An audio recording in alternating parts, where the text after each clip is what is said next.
नमस्कार दोस्तों, एक बार फिर से स्वागत है आपका दृष्टि आईएएस के news on map world program में। मैं हूं केवल आपके सामने। जैसा कि आपको पता है कि इस प्रोग्राम में हम हर सप्ताह आपसे मिलते हैं और हम करते हैं बीते एक सप्ताह में मैप पर आधारित प्रश्नों के माध्यम से आपसे चर्चा। और ये मैप पर आधारित प्रश्न कौन से होते हैं? जो हाल ही में घटित कुछ ऐसी घटनाएं होती हैं जिनसे मैप बेस्ड क्वेश्चन आपके लिए पूछा जा सकता है किसी भी परीक्षा में। उन्हीं प्रश्नों पर हम यहाँ पर चर्चा करते हैं। तो चलिए एक एक करके शुरुआत करते हैं। सबसे पहले हम देखते हैं उस सवाल को जो कि हमने बीते सप्ताह आपसे पूछा था। निम्नलिखित में से किसका संबंध मैक्सिको से है? पहला है कर्क रेखा, दूसरा है रियो ग्रांडे नदी, तीसरा है सोनोराम रेगिस्तान, चौथा है मोजावे रेगिस्तान, पांचवा है बाफिन खाड़ी यानी कि इसी को हम बोलते हैं बाफिन बे। फिर है हमें यह बताना कि ये सारे कूट हैं, इनमें से सही कौन सा है जिसका संबंध मैक्सिको से है, यानी कि मैक्सिको में वो कहीं ना कहीं टच होती है, कनेक्ट होती है यहाँ पे या फिर मौजूद है। ये बॉडीज जो हैं 5। अब चलिए एक एक करके समझते हैं। सबसे पहले हम नक्शे पर देखें तो मैक्सिको हमें दिखाई देगा उत्तरी अमेरिका में, यूनाइटेड स्टेट्स के दक्षिण में। ये ग्रीन वाला पार्ट जो आप सारा देख रहे हैं। अब इसमें देखिए पहले नाम आता है कर्क रेखा का। अब कर्क रेखा देखिए, कर्क रेखा ट्रॉपिक ऑफ कैंसर आपको ये दिखाई देगी 23.5 डिग्री। तो स्पष्ट हो गया कर्क रेखा कहां पे है, मैक्सिको से होके जाती है। फिर उसके बाद रियो ग्रांडे नदी। अब देखिए रियो ग्रांडे रिवर जो है ये आपको दिख जाएगी यूनाइटेड स्टेट और मैक्सिको के बीच में, यह बहती हुई दिख रही है आपको। तो इसका मतलब कि मैक्सिको से भी इसका संबंध है। ठीक है। अब उसके बाद यानी कि ये भी जो मिल गया मैक्सिको से संबंधित है। अब सोनोरान रेगिस्तान क्या ये है?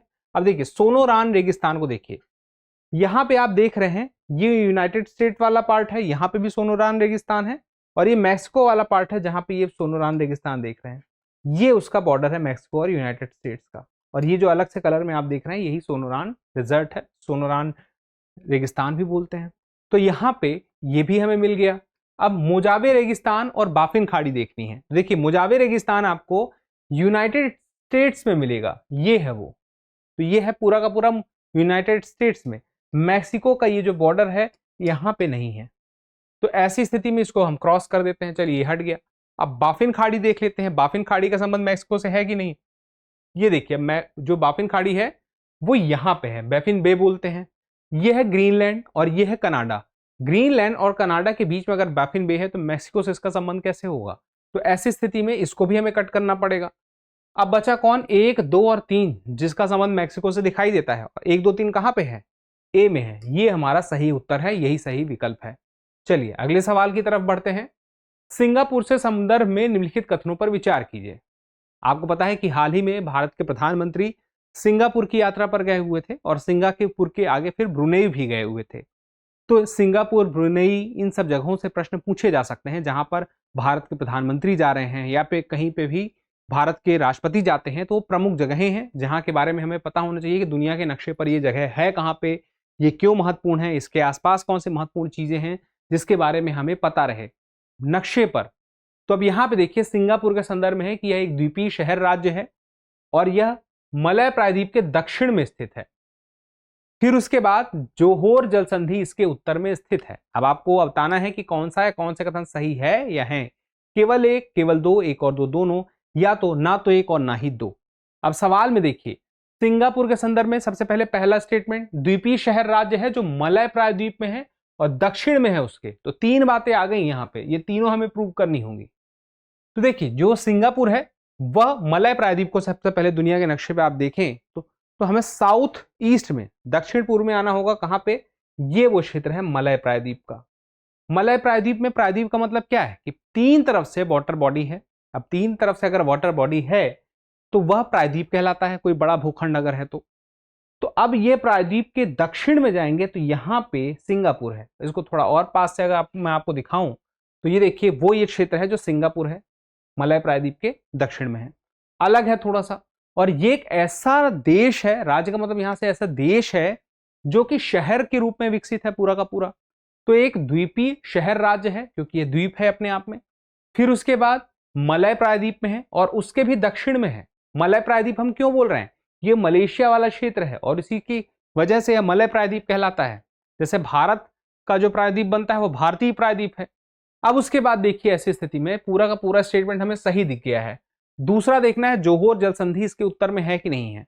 अब देखिए जोहोर जल संधि सिंगापुर के उत्तर में यहां पे दिखाई देती है, और यह ऊपर क्या है, मलेशिया है, नीचे दक्षिण में क्या है, सिंगापुर है, और बीच में यह क्या है, जोहोर जल संधि। अब जोहोर जल संधि का मतलब, संधि में देखिए जो मतलब निकलता है यही होता है, संधि का मतलब जोड़ना। तो यह वाटर बॉडी है, ठीक है, जल संधि है, जल है जो संधि करा रहा है किनके बीच में, मलेशिया और सिंगापुर के बीच में। तो जोहोर जल संधि है, और ये भी अगर मिल गया है तो दोनों अगर यहां मिल गए हैं तो कौन सा या कौन से कथन सही है, तो दोनों ही हैं, यानी कि ए और बी, सॉरी 1 और 2 दोनों उत्तर हो गया सी हमारा। ठीक है, चलिए अब आगे बढ़ते हैं। ब्रुनेई के देश के संदर्भ में कौन सा कथन सही नहीं है। अभी आपसे मैंने बताया कि भारत के प्रधानमंत्री जो हैं वो गए कहां पर, सिंगापुर, और उसके बाद ब्रुनेई भी गए, पास में ही है, सिंगापुर से थोड़ा पूर्व की तरफ जाएंगे तो ब्रुनेई भी दिख जाएगा। चलिए अब यहां पे देखिए, यह देश अफ्रीकी महाद्वीप में स्थित एकमात्र इस्लामी देश है। फिर इसकी राजधानी बंदर सेरी बेगवान है जो इसके पश्चिमी खंड पर स्थित है। फिर इसके उत्तर में दक्षिण चीन सागर स्थित है।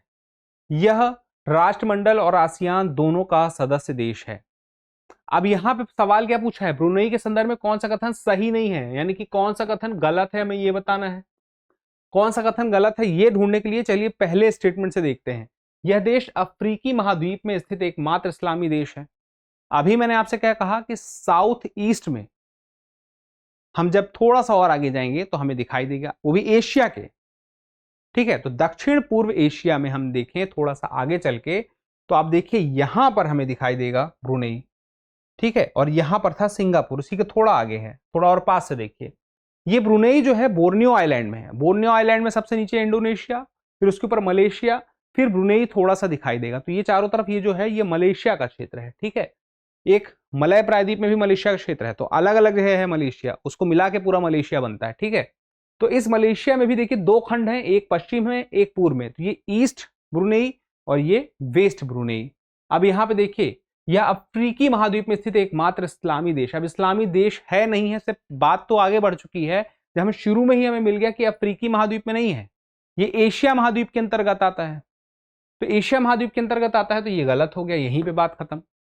फिर दूसरा वाला देखिए, इसकी राजधानी बंदर सेरी बेगावान है जो इसके पश्चिमी खंड पर स्थित है। मैंने आपसे अभी बताया था 2 खंड है, पूर्वी पश्चिमी, पश्चिमी खंड में इसकी राजधानी बंदर सेरी बेगावान यहां पे स्थित है। तो यह स्टेटमेंट तो सही है, जवाब हमें मिल चुका है, हमें यही ढूंढना था कि गलत कौन सा है। हमने बता दिया ये वाला कथन सही नहीं है, ये गलत है, लेकिन एक बार देख लेते हैं। इसके उत्तर में दक्षिण चीन सागर है, क्या है, चलिए देखिए। ब्रुनेई के उत्तर में गए, ये साउथ चाइना सी है, ठीक है, सही है। अब उसके बाद ये स्टेटमेंट भी सही है। लास्ट वाला देखिए, राष्ट्रमंडल और आसियान दोनों का सदस्य देश है, ये तथ्यात्मक जानकारी है। ब्रुनेई जो है वह राष्ट्रमंडल का भी सदस्य है और आसियान का भी सदस्य है, और इन दोनों का है, इस वजह से ये भी सही है। गलत कौन सा था, ये था, और चूंकि ये गलत था स्टेटमेंट, इसीलिए यही हमारा जवाब था, हमें यही बताना था। चलिए अगले सवाल में, अटाकामा मरुस्थल में लिथियम खनन के प्रतिकूल प्रभावों से संबंधित निम्नलिखित कथनों पर विचार कीजिए। देखिए जहां पे अटाकामा मरुस्थल है और उसके आसपास का एक क्षेत्र है, या हम कह सकते हैं 3 ऐसे देशों का मिला के कुल एक क्षेत्र है जिसको हम बोलते हैं लिथियम ट्रायंगल, यानी कि यह वह क्षेत्र है जहां पे दुनिया का सबसे ज्यादा लिथियम पाया जाता है। तो वो 3 देश कौन कौन से हैं वो तो आपको मैं अभी बताता हूं, लेकिन अब यह स्टेटमेंट देखिए, इन कथनों पर फिर ध्यान दीजिए और फिर बताइए कि इनमें से कौन सा, यानी कि कितने कथन सही नहीं है, जो ऊपर के कथन है इनमें से कितने सही नहीं है। चलिए पहला, यह कॉर्डेरा डे ला कोस्टा पर्वत श्रेणी और एंडीज पर्वत के बीच स्थित है। फिर है, यह मरुस्थल का मध्य क्षेत्र प्लाया उथली झील से ढका हुआ है। फिर है, यह लिथियम, तांबा और आयोडीन जैसे खनिजों से समृद्ध है। आपको बताना है कितने सही नहीं है, केवल 1, केवल 2, सभी, या फिर इनमें से कोई नहीं। अब यहां पे देखिए, सबसे पहले हमें पता होना चाहिए हर एक स्टेटमेंट में जो जानकारी है उसको हमें देखना होगा कितनी सही है कितनी गलत है। पहले से शुरू करते हैं। कार्डिलेरा डे ला कोस्टा पर्वत श्रेणी और एंडीज पर्वत के बीच में है अटकामा। अटकामा है कहां पे, देखिए ये चिली है, दक्षिण अमेरिका में ये चिली है, और यहीं पे है अटकामा मरुस्थल। और अटकामा मरुस्थल का चिली के साथ साथ और भी जगह विस्तार है। आप देखें तो अर्जेंटीना में भी ये खास रंग से, जो अलग रंग से देख रहे हैं वो है, इसके अलावा ऊपर थोड़ा सा बोलीविया में भी है, और ये जो पेरू है यहां पर भी इसके दक्षिण में थोड़ा सा विस्तार देखने को मिलता है अटकामा डेजर्ट का, लेकिन मुख्य रूप से चिली में भी है और बाकी 3 जगह पे है, चिली, अर्जेंटीना, बोलीविया, पेरू। अब इनमें से 3 देश को, जैसे चिली हो गया, अर्जेंटीना हो गया, बोलीविया हो गया, इन 3 देशों को ही मिलाकर के बोला जाता है लिथियम ट्रायंगल देश है। इन 3 देशों को मिलाकर के जो ट्रायंगल का जो लिथियम का उत्पादन होता है वो बहुत ज्यादा होता है। अब यहां पे देखिए बात आती है लिथियम के प्रतिकूल प्रभावों की। अटकामा से जुड़ा हुआ था, तो अटकामा को जानना है कि इस मरुस्थल का मध्य क्षेत्र प्लाया उथली झील से ढका हुआ क्या है। अब देखिए यह जो मरुस्थल है इसमें यहां पे आप देखें हल्का हल्का आपको ब्लू कलर में दिखाई देगा, उथली झील है, प्लाया जिसको बोलते हैं, वो इसी क्षेत्र में अटकामा मरुस्थल में देखने को मिल जाएगी। ठीक है, अब ये स्टेटमेंट भी सही है। उथली झील का मतलब क्या होता है, जो मरुस्थल में थोड़ी सी जमीन के दबने से झील बन जाती है उसको हम बोलते हैं प्लाया या उथली झील। अब उसके बाद देखिए लिथियम, तांबा और आयोडीन जैसे खनिजों से समृद्ध है, तो तथ्यात्मक जानकारी ये भी सही है, लिथियम का तो है ही, तांबा और आयोडीन का भी है, तो इस हिसाब से देखा जाए तो तीनों ही सही हैं। अब पहला वाला हमने देखा भी सही देखा नहीं है, मैंने पहले ही बता दिया कि यह एंडीज पर्वत और कार्डलेरा डे ला कोस्टा पर्वत श्रेणी के बीच में है, तो एक बार चाहे तो इसको देख लीजिए, बताने में क्या होगा। देखिए कार्डलेरा मतलब क्या होता है, जो छोटे छोटे पर्वत होते हैं उनका समूह होता है, उनकी एक श्रृंखला होती है, तो उस कार्डलेरा को हम बात करें तो वो हमें चाहे यहां देख लें किनारे की तरफ है, चाहे यहां देख लें ये हमें किनारे की तरफ देखने को मिल जाएगा, और एक तरफ इसके एंडीज पर्वत भी है, लगातार इस श्रेणी में लगातार है, और इसी कार्डलेरा और एंडीज पर्वत के बीच में इस जगह पे हम देखें तो अटकामा मरुस्थल है। तो ये जानकारी तथ्यात्मक रूप से ये भी सही है, ये दोनों तो थी ही, हमने देख लिया था, तीनों ही सही हैं। यहाँ पे अगर तीनों ही सही हैं तो सही जवाब क्या होगा, हम ये बोल दें कि सभी सही है? नहीं, हमें तो पूछा क्या है, कितने सही नहीं हैं। तो यहाँ पे कितने सही नहीं है कब मतलब पूछ रहा है इनमें से कितने गलत हैं, बताइए कितने गलत हैं, तीनों ही तो सही हैं तो गलत तो एक भी नहीं है, तो हम क्या बोलेंगे, इनमें से कोई नहीं, यानी कि डी हमारा सही जवाब हो गया। चलिए अगले सवाल की तरफ आते हैं। काला सागर पहल के संबंध में निम्नलिखित कथनों पर विचार कीजिए। पहला और दूसरा स्टेटमेंट देख के हमें बताना है कि इनमें से कौन सा या कौन से कथन सही है या है। पहला देखिए, इस पहल से काला सागर में 3 प्रमुख यूक्रेनी पत्तनों ओडेसा, चार्नोमोर्स्क और यूजनी से वाणिज्यिक खाद्य और उर्वरक निर्यात की अनुमति मिलती है। दूसरा है, इस पहल के कार्यान्वयन की निगरानी के लिए भारत में संयुक्त समन्वय केंद्र जेसीसी की स्थापना की गई थी। आपको बताना है निम्नलिखित में से यानी कि उपर्युक्त में से कौन सा कथन सही है या सही नहीं है। 1 2 1 2 दोनों, ना तो 1 ना तो 2। अब देखिए यहां पे हमें समझना पड़ेगा काला सागर पहल एक्चुअली है क्या। देखिए रूस और यूक्रेन के युद्ध के बाद दुनिया में अनाज को लेकर के जो सप्लाई चेन है वो डिस्टर्ब हुई, और उसको और बेहतर करने के लिए जरूरी था कुछ बेहतर प्रशासन, और उसी के संदर्भ में काला सागर पहल सामने आता है। तो काला सागर पहल का जो मुख्य उद्देश्य था, यूक्रेन के कुछ बंदरगाह हैं, उन बंदरगाहों से अनाज और उर्वरक को आगे भेजा जा सके। तो उसके लिए पहला स्टेटमेंट देखिए, इस पहल से काला सागर में 3 प्रमुख यूक्रेनी पत्तनों ओडेसा, चार्नोमोर्स्क और यूजनी से वाणिज्यिक खाद्य और उर्वरक निर्यात की अनुमति मिलती है। तो ये स्टेटमेंट सही है, एक बार देख लेते हैं। ओडेसा यहां पे है, चार्नोमोर्स्क यहां पे है। अब प्यूडेनी आप देख रहे हैं, प्यूडेनी जो है, प्यूडेनी को ही कहीं कहीं पे यूजनी कहा जाता है, तो यही यूजनी जो है प्यूडेनी भी है। तो ये तीनों देखिए पास में है, यूक्रेन के बंदरगाह हैं और ब्लैक सी से लगे हुए हैं, तो ये पहला वाला स्टेटमेंट सही है। फिर दूसरा देखिए, इस पहल के कार्यान्वयन के लिए निगरानी के लिए भारत में संयुक्त समन्वय केंद्र की स्थापना की गई थी। संयुक्त समन्वय केंद्र मतलब सबकी तरफ से मिलकर के समन्वय स्थापित करने के लिए केंद्र की स्थापना, जिसमें एक आपसी सहमति बन सके कि प्रक्रिया क्या होगी। इसके लिए यह स्थापना इस्तांबुल में हुई थी। अब काला सागर पहल के लिए अगर समन्वय केंद्र, संयुक्त समन्वय केंद्र की स्थापना इस्तांबुल में हुई थी और यहां लिखा है भारत में, तो यह स्टेटमेंट गलत है, सिर्फ पहला वाला सही है। तो ऐसी स्थिति में हम क्या बोलेंगे कि एक कथन इसमें से सही है, वो है केवल ए, यानी कि ए हमारा सही जवाब हो गया। अब अगले सवाल की तरफ आते हैं। अब ये देखिए काला सागर को आप देख सकते हैं, ये वो काला सागर क्षेत्र है, उससे लगने वाले सारे देश आपको दिख रहे होंगे। अब वो जो जगह है वो यूजनी और उसके अलावा ओडिशा, ओडेसा और तीसरा वाला ये चार्नोमोर्स्क, अब ये तीनों मिल गए, काला सागर में है। अब चलिए अगले सवाल पे आते हैं। निम्नलिखित में से कौन सा देश सूडान के साथ सीमा साझा करता है? इथियोपिया, इरिट्रिया, मिस्र, लीबिया और चाड। ये 5 जो नाम आपको दिखाई देते हैं, कौन सा देश सूडान के साथ सीमा साझा करता है?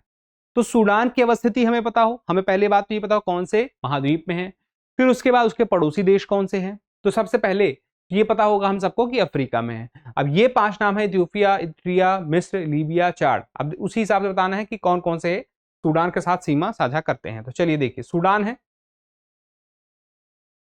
इजिप्ट, इजिप्ट के बाद देखिए इरिट्रिया, इथियोपिया, ये इथियोपिया के साथ सीमा बनती है, ये इरिट्रिया के साथ बनती है, ये इजिप्ट के साथ बनती है, ये देखिए चाड के साथ बनती है, फिर उसके बाद सेंट्रल अफ्रीकन रिपब्लिक और उसके बाद ये साउथ सूडान। यहां पे हमें देखिए इथियोपिया मिला, देखिए इथियोपिया कहीं पे दिख रहा है, ये मिल गया, ठीक है। देखिए इरिट्रिया मिला, ये देखिए इरिट्रिया हमें ये मिल गया। फिर उसके बाद देखिए मिस्र हमें मिला, मिस्र देखिए कहीं पे मिलता है, ये इजिप्ट है, इसी को हम बोलते हैं मिस्र। फिर उसके बाद लीबिया मिला, तो ये देखिए आपको लीबिया कहां मिल जाएगा, नहीं दिख रहा है, चलिए यहां पे है, ये है लीबिया वाला क्षेत्र, ठीक है। चलिए अब आपको चार्ट देखना है, चार्ट आपको दिख रहा है, ये लीबिया से नीचे आएंगे दक्षिण में, तो चार्ट मिल गया, सारे मिल गए। सही जवाब क्या होगा? 1 2 3 4 5, यानी कि डी। यहां सभी के सभी देश सूडान के साथ सीमा साझा करते हैं। अब उसके बाद मलक्का जलडमरू मध्य के बारे में निम्नलिखित कथनों पर विचार कीजिए। 1 और 2 स्टेटमेंट है और हमें फिर बताना है कि मलक्का जलडमरू मध्य के बारे में ये दोनों कितने सही हैं, ठीक है। उसके हिसाब से उत्तर होगा, केवल 1 सही है, 2 सही है, 1 और 2 दोनों सही हैं, ना तो 1 ना तो 2, क्या है स्थिति? चलिए, यह अंडमान सागर और ब्रैकेट में देखिए हिंद महासागर लिखा है, इसका कुछ संदर्भ है वो समझना पड़ेगा सवाल में। फिर दक्षिण चीन सागर यानी कि प्रशांत महासागर को जोड़ता है। सीधी सी बात है कि हिंद महासागर और प्रशांत महासागर, तो अंडमान सागर हिंद महासागर में है और दक्षिण चीन सागर प्रशांत महासागर में है। उसको अभी हम नक्शे में देखेंगे तो आसान होगा। इनको जोड़ता है ऐसा यह कहता है, कौन जोड़ता है? मलक्का जलडमरू मध्य। फिर दूसरा देखिए, अंडमान और निकोबार कमांड ANC जिसको बोलते हैं, की स्थापना 2001 में की गई थी दक्षिण पूर्वी एशिया एवं मलक्का जलडमरू मध्य में भारत के रणनीतिक हितों की रक्षा के लिए। तो भारत के रणनीतिक हितों की रक्षा कौन करेगा? भारत करेगा। इसका मतलब भारत के तो अंडमान निकोबार है और भारत में ही अंडमान निकोबार कमांड ANC है। तो ये कितना सही है ये भी समझते हैं। आपको बताना है कौन सा है, कौन से कथन सही हैं, केवल 1 2 दोनों या तो कोई भी नहीं। अब देखिए, स्टेट ऑफ मलक्का पूरी दुनिया के नक्शे में कहां मिलेगा? उसके लिए आपको अंडमान निकोबार के पास आना होगा। चलिए पास से देखते हैं। तो स्टेट ऑफ मलक्का ये आपको दिखाई दे रहा है, लेकिन ये बीच में है कौन सी बॉडी? तो देखिए, ये उत्तर वाला जो मुख्य रूप से ऊपर की तरफ है, ये है मलेशिया, ठीक है। मलेशिया के बाद यानी कि जो हम कह रहे थे, याद करिए, मलय पेनिनसुला, तो ये वही मलय प्रायद्वीप है। नीचे देखिए सिंगापुर भी है, तो ये मलेशिया है और इसके नीचे देखिए तो ये इंडोनेशिया है। इसी के बीच में क्या है? ये है स्टेट ऑफ मलक्का। अब यहां पे देखिए, मलक्का जलडमरू मध्य जो है वह मलेशिया और इंडोनेशिया के बीच में आता है। इसके बारे में स्टेटमेंट नहीं लिखा है, वो वाटर बॉडी के में है कि अंडमान सागर और दक्षिण चीन सागर को जोड़ता है। तो अब इसको जरा एक बार पास से देखिए। अब देखिए, ये अंडमान सी है, ये स्टेट ऑफ मलक्का है और इसके आगे बढ़ेंगे तो ये आ जाएंगे हम साउथ चाइना सी। मतलब साउथ चाइना सी से हम स्टेट ऑफ मलक्का होते हुए अंडमान जा सकते हैं, अंडमान से स्टेट ऑफ मलक्का होते हुए हम साउथ चाइना सी। मतलब कि ये जोड़ने का काम करता है। अब यही अंडमान सी जो है ये हिंद महासागर में है और ये साउथ चाइना सी प्रशांत महासागर में। मतलब हिंद महासागर और प्रशांत महासागर को भी कौन जोड़ता है यहाँ पे? तो ये जोड़ता है, स्टेट ऑफ मलक्का जोड़ता है।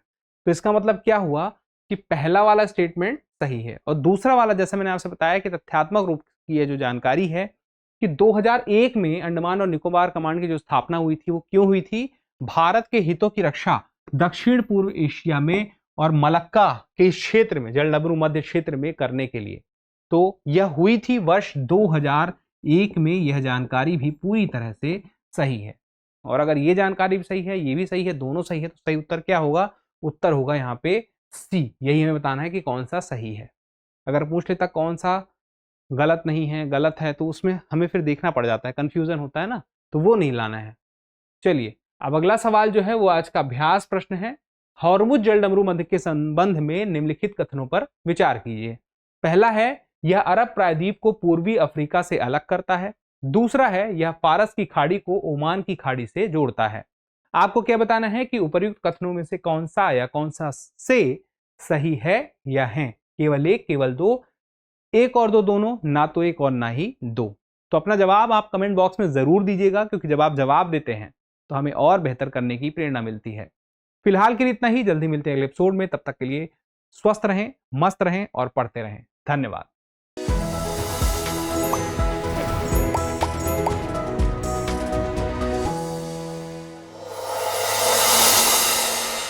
डियर व्यूअर्स, अपने एग्जाम की तैयारी को और बेहतर करने के लिए हमारे चैनल को लाइक, शेयर और सब्सक्राइब करना न भूलें।